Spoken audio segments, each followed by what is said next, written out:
pessoal, bem-vindo mais uma vez à CodeCon, nessa edição de 2021. Meu nome é Alex e hoje eu quero falar de um tema que eu adoro falar sobre, que é concorrência, e hoje eu vou trazer abordando sobre duas linguagens, Kotlin e Go, e o que é essa tal guerra de cortinas que a gente quer trazer hoje. Bem, para quem não me viu antes, eu já passei por alguma dessas empresas, então se você está me reconhecendo, você já pode ter trabalhado comigo, mas ultimamente eu estou trabalhando na Wildlife Studios, que é uma empresa de jogos, e eu sou o Tech Lead lá. Bem, eu também faço revisão técnica dos livros da Manning, ou seja, aquela série In Action. Antes de eu falar, eu vou falar um pouco das duas linguagens para a gente saber como elas tentaram resolver o mesmo problema. E aí sim a gente aborda quem inspirou a outra, o que está acontecendo e por que tem essa guerra das cortinas. Bem, primeiro, o Go nasceu basicamente para atender a vida de quem desenhou a própria linguagem. E aí quem disse isso não sou eu, mas foi o Rob Pike, um dos coautores da linguagem. Tá, quem são os outros coautores dessa linguagem? Bem, o Ken Thompson e o Rob Pike, eles são responsáveis tanto pelo Unix quanto pela concepção do TF8 e mais alguns projetos importantes, no caso ali a Belang e o Plenine. Mas, se você pensar que o TF8 e o Unix é a base de várias coisas que a gente usa hoje, são pessoas com bastante credibilidade. E aí, para não parar por nessa dupla, a gente tem o Robert Grismer, que ele foi o cara que fez a concepção da engine V8 do JavaScript e ainda participou ativamente durante o processo de criação da VM do Java, ou seja, pessoas extremamente influentes criaram essa linguagem, trazendo background de projetos que são bem sólidos. Tá, então, o Go ele foi feito na Google em 2007, e aí ele tem três propósitos, basicamente, como linguagem. Aumentar a produtividade do desenvolvedor ou do programador. É nessa era que a gente usa multicores, né, máquinas que têm cores muito mais do que antes, sistemas que são distribuídos, né, máquinas distribuídas por rede, e bases de código gigantesca, que é o que tem o tempo todo na Google. Mas o que eu quero falar hoje, que é sobre concorrência, a gente vai focar mais na parte do multicore. Tá, mas antes da gente começar a falar de concorrência, a gente tem que saber o que é concorrência. Vamos pegar uma definição que é bem mais acadêmica para a gente começar. Em sistemas operacionais, concorrência é definido como a capacidade de um sistema executar dois ou mais processos em fases de tempo sobrepostas. É uma expressão muito grande, mas a gente pode pegar o que é mais importante dela, que é executar dois ou mais processos em fases de tempo sobrepostas. E aí você pode estar se perguntando, acho que entendi, mas como assim sobrepostas? Beleza, vamos fazer o seguinte. Quando você está digitando algum texto no seu computador e você está ouvindo música, um para o outro acontecer? Não, né? Isso não acontece porque eles estão disputando esse processamento e provavelmente isso acontece rápido o suficiente, o intervalo entre um e outro, e o humano não consegue perceber. Bem, quando a gente tinha um computador single core, ou seja, a gente só tinha uma thread lá disponível, um core só pode fazer uma coisa por vez, a gente tinha isso aqui, ó. Processo 1 fazia uma parte do seu processamento, aí ele tinha que ter a preemção, né? Ele tinha que parar para o processo 2 fazer alguma coisa, para o processo 3 fazer alguma coisa, e em algum momento do tempo os três vão terminar. Mas o ponto é que essa troca é rápida o suficiente e você, como humano, não vai perceber. Quando a gente chega no multicore, a gente consegue fazer uma coisa diferente, a gente consegue ter paralelismo, porque as coisas podem literalmente acontecer ao mesmo tempo. Se a gente tem dois cores físicos lá, podem ter uma coisa executando em um core, outra coisa executando em outro. A gente tem processos paralelos. Mas aí a gente tem que pensar nessa diferença entre paralelismo e concorrência. Bem, esse é um tema grande, então eu vou deixar para vocês esse link da apresentação do Rob Pike, que se chama Concurrency is not Parallelism. Assistam por dois motivos, porque é uma ótima talk e a roupa dele é muito legal. Bem, vamos pensar em threads, antes da gente falar de coroutines, para a gente entender o paralelo que a gente tem que fazer. Os processos no sistema operacional têm threads, que disputam acesso a qualquer recurso compartilhado. Só que um dos recursos compartilhados pode ser o CPU, mas também pode ser a memória. Então, quem usa o computador na época dos single cores ou uma máquina mais lenta, algum dia no Windows chegou nessa tela. Se o computador está sem memória, cara, faz alguma coisa, ou fecha, porque está muito difícil, o mundo vai acabar. Tá, isso falando do Windows e falando do sistema operacional. Mas se a gente levar isso para o mundo dos nossos projetos, o que acontece quando a gente trabalha com threads nos projetos? Bem, vamos imaginar então um CRUD básico, que tem que acessar o banco de dados e simplesmente tem que devolver o request para quem pediu. Beleza, vamos imaginar que essa operação é muito pesada e a gente vai conseguir fazer só uma operação dessa por segundo, porque é uma consulta muito lenta. Se a gente usar threads no modelo que a JVM tem hoje, cada thread vai usar, na média, 1 megabyte. E você está pensando assim, tá, legal, então o que a gente consegue fazer com esse cenário?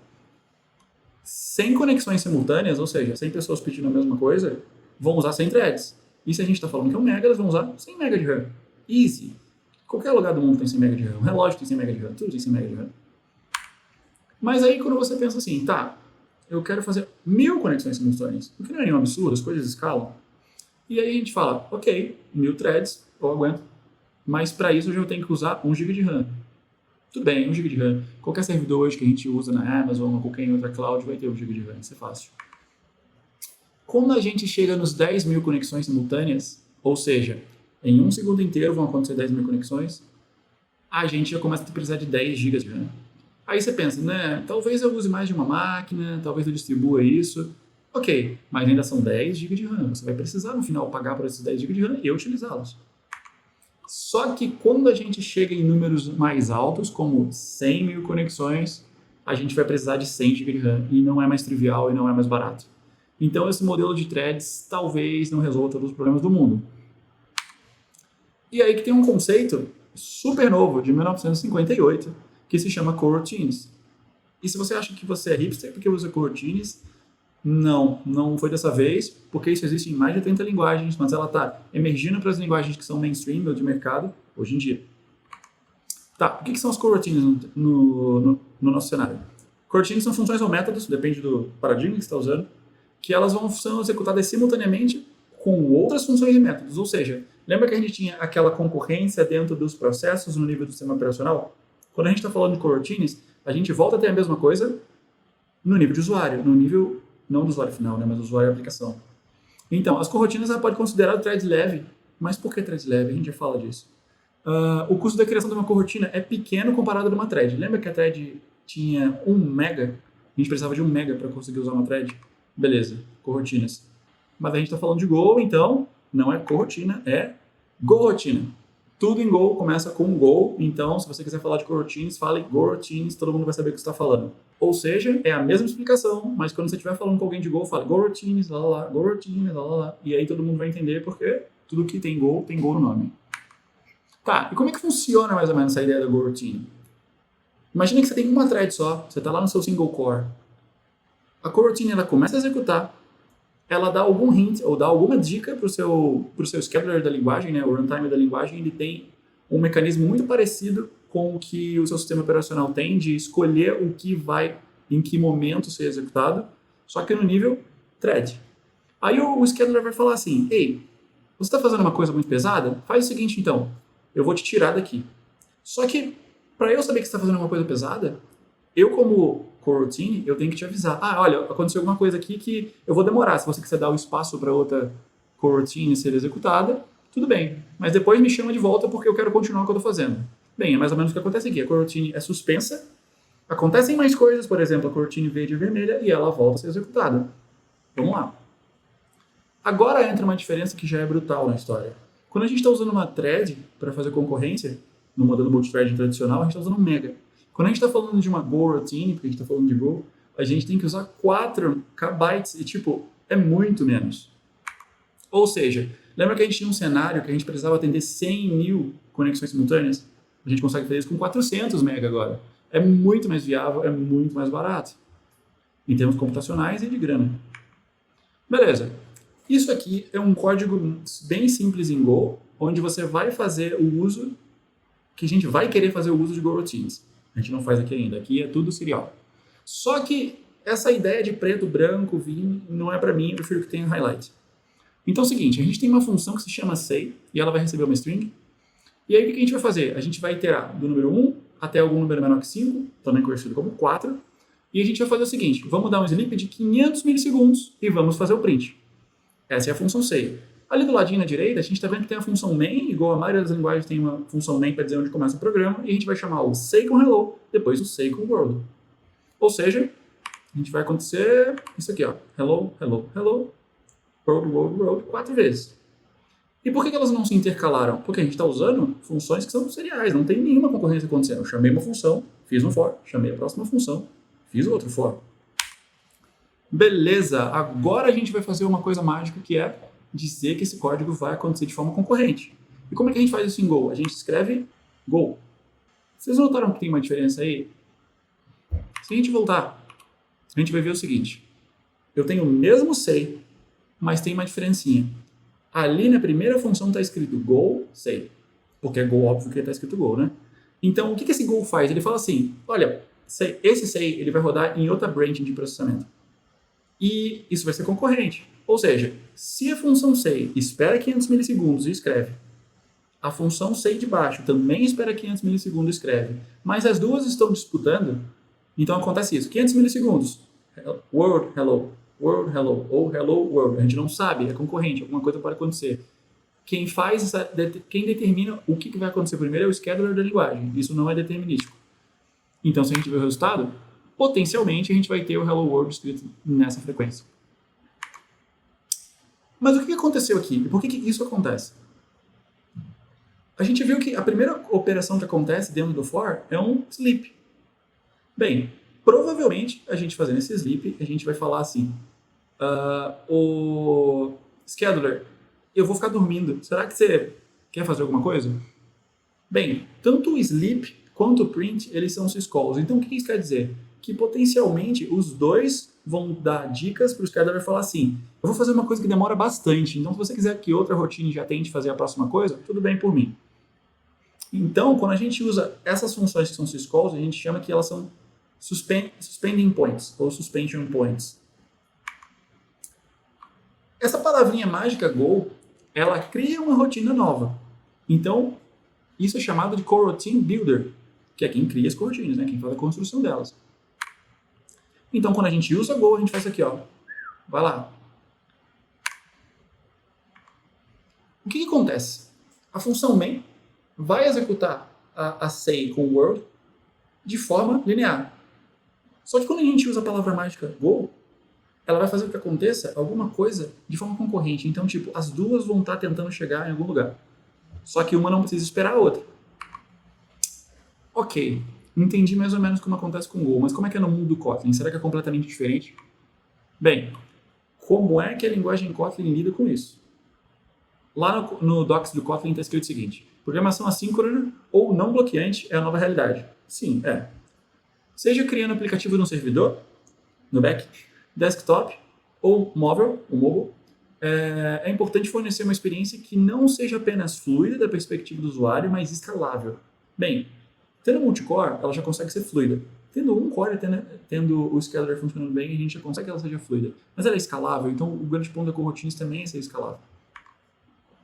Então, para não dizer que eu estou roubando para o Go e sendo bairrista, em vez de a gente chamar de coroutines do Kotlin, vamos chamar de coroutines também, mas agora com K. Então, qual é a filosofia de Kotlin? Bem, essa pessoa que está na imagem, ele se chama Roman Elizarov e ele é o team lead da JetBrains e ele está muito próximo do projeto de coroutines. E ele diz o seguinte, existem muitas abordagens de programação assíncrona e no Kotlin adotamos uma abordagem muito flexível, fornecendo suporte a coroutines no nível da linguagem e delegando a maior parte da funcionalidade a bibliotecas. Se você quiser usar coroutines em Kotlin, você precisa importar uma biblioteca. Mas há quem diga o seguinte, putz, mas a linguagem não já deveria dar suporte a isso? Eu preciso de uma lib para isso? É tipo eu comprar alguma coisa faltando. Tem uma grande vantagem disso ser assim. Quando coroutines é uma coisa fora da linguagem, a gente consegue com que esse projeto ande mais rápido que a linguagem. Como assim mais rápido? Tanto o Go quanto o Kotlin, eles têm releases de 6 em 6 meses. Então, não dá para mudar nada em coroutines num período de 6 meses. Mas caso tenha um minor para ser criado, uma feature nova, alguma coisa que, beleza, vamos colocar, eles não precisam esperar toda uma linguagem. Eles podem andar no próprio passo. Isso, de certa forma, é uma vantagem. Como ficaria o mesmo código anterior, agora escrito em Kotlin? Um pouquinho mais amigável por causa dos sugars do Kotlin.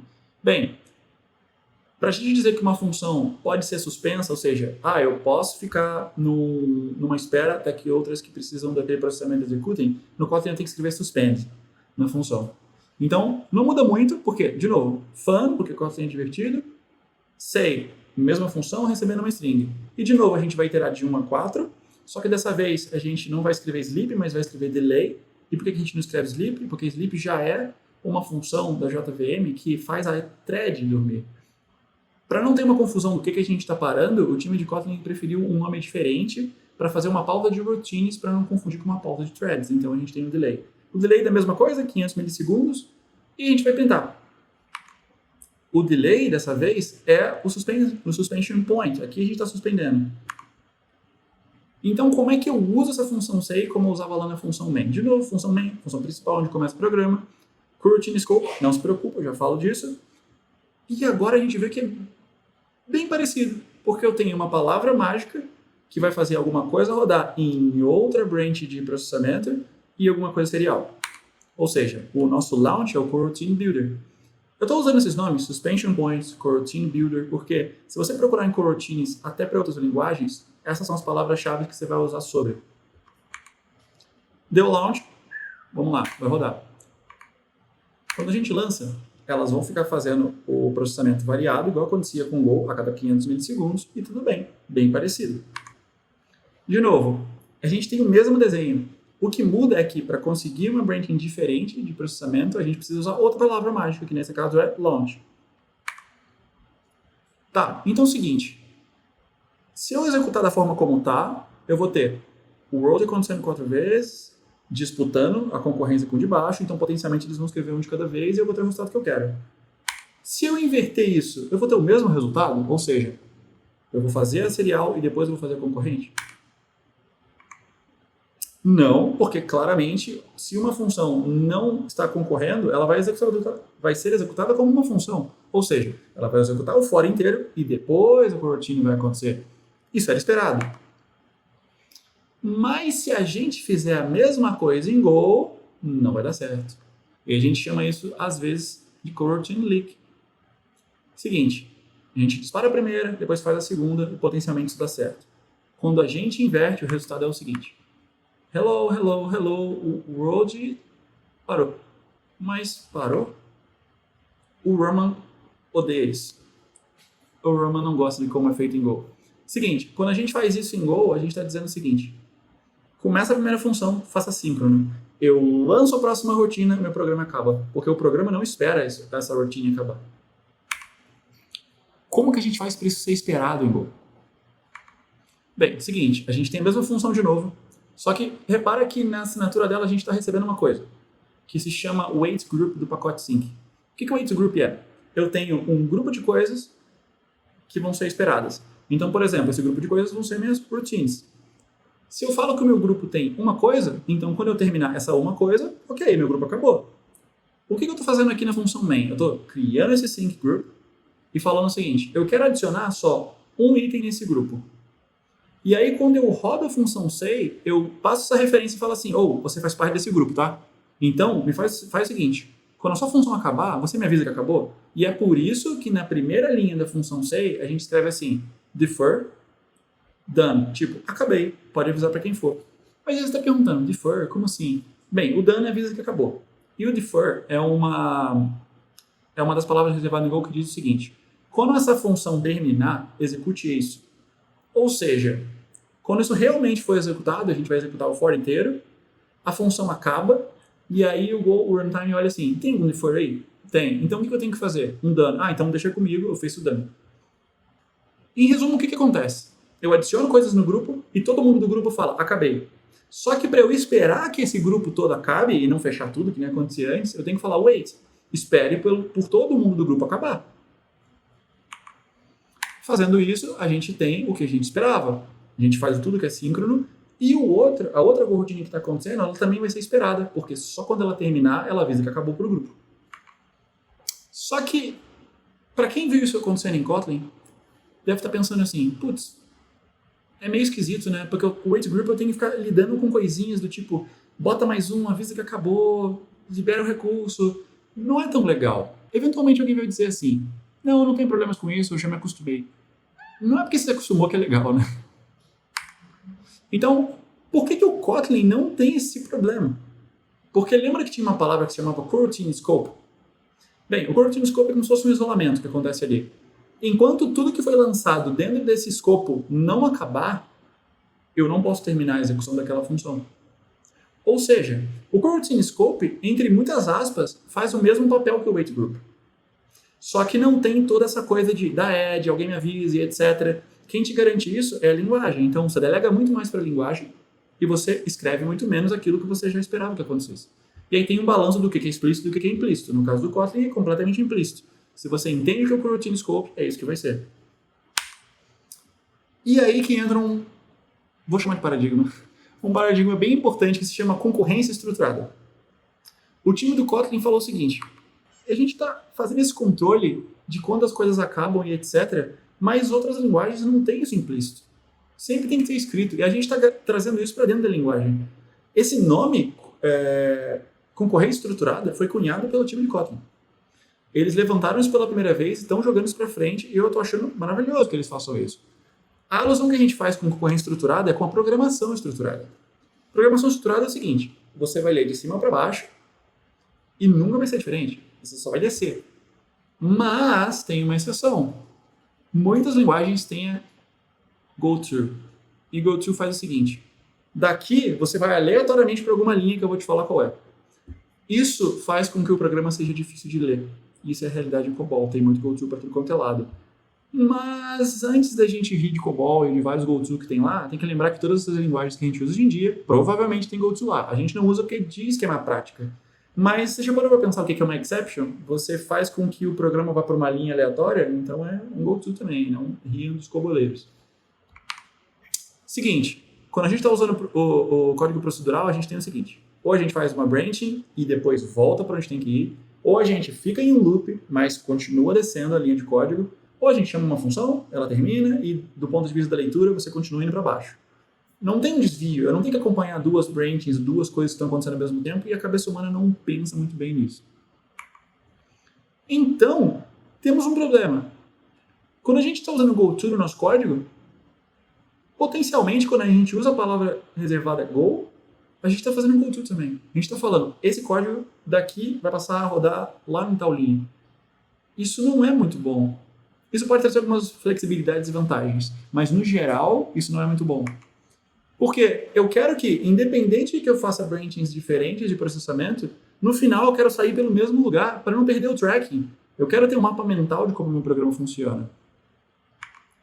E se a gente pensar o que o Kotlin faz, é exatamente isso. E é por isso que eles chamam de concorrência estruturada. Tudo que está dentro do Coroutine Scope, não importa quantas rotinas eu lanço, no final eu vou terminar de ler minha função e vai executar a linha de baixo. Eu não vai executar aleatoriamente qualquer coisa dali. Quais são as 3 leis que você tem que seguir para garantir que seu programa usa concorrência estruturada, ou pelo menos tentar chegar lá? A primeira é, a rotina principal sempre vai esperar para as rotinas completarem as outras, né? Ou seja, a primeira pode lançar 1000 rotinas, enquanto as 1000 não terminam, sejam com erro ou sucesso, eu preciso esperar e depois continuar. Segundo, limpeza de recursos. Eu não posso perder rotina, não posso lançar e esquecer e paciência. Não faz sentido. Terceiro, a gente quer que a propagação de erros. A gente não quer perder um erro.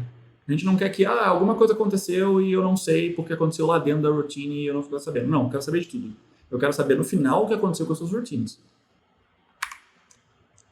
Da mesma forma que como Kotlin, que é uma linguagem que, sei lá, tem muitos anos, não tem tão poucos assim, não tinha coroutines até um tempo atrás e se influenciou pelo modelo de Go, a parte de ter concorrência estruturada influenciou o Go de volta.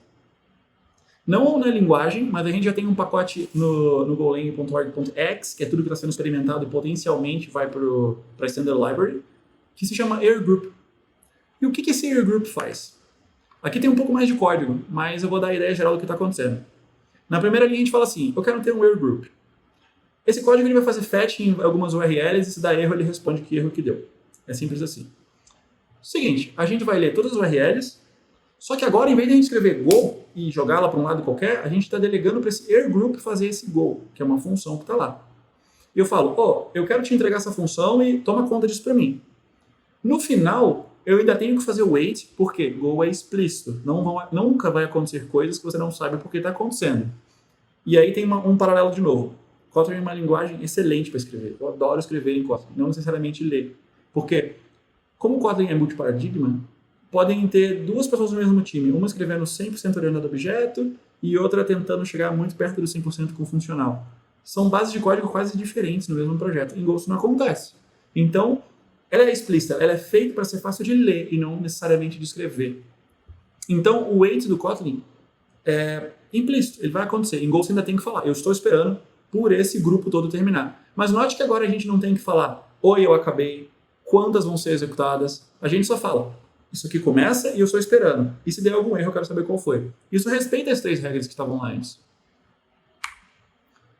Agora a gente tem que falar de como isso se relaciona com os nomes chaves, que é quando a gente procura sobre as coisas. O coroutine scope do Kotlin acaba sendo a mesma coisa que o group do Array Group. A função Go que está no group é o nosso launch, é o nosso coroutine builder. Bem, quando a gente usa programação concorrente usando coroutine, hoje em dia é a forma mais eficiente de a gente manter o código com alto desempenho, já que a gente usa essas threads leves. E a manutenção é muito mais fácil, porque você tende a ler o código como um código bloqueante. Ou seja, a gente, obedecendo a concorrência estruturada, a gente tem desempenho alto e legibilidade alta. É o win-win, né? O mantra é, usa a concorrência estruturada para você evitar erro bobo, sobre o controle das rotinas que estão lá criadas depois, as coroutines que são filhas do processo principal. Tente usar a concorrência estruturada. Não dá, mas tente o máximo possível. E aí você deve estar se perguntando algumas coisas agora. Qual é a diferença entre coroutines e async await? Como é que eu lido com cancelamento e timeout? Porque eu não falei de nada disso. Como que a coroutine uma fala com a outra se eu precisar? E como que o meu programa sabe que uma coroutine deve parar para dar vez para outra? Como é que isso realmente acontece? Infelizmente, a gente tem 30 minutos e a gente não vai poder falar disso hoje, mas continua no próximo episódio. Obrigado, galera. Aproveitem a conferência.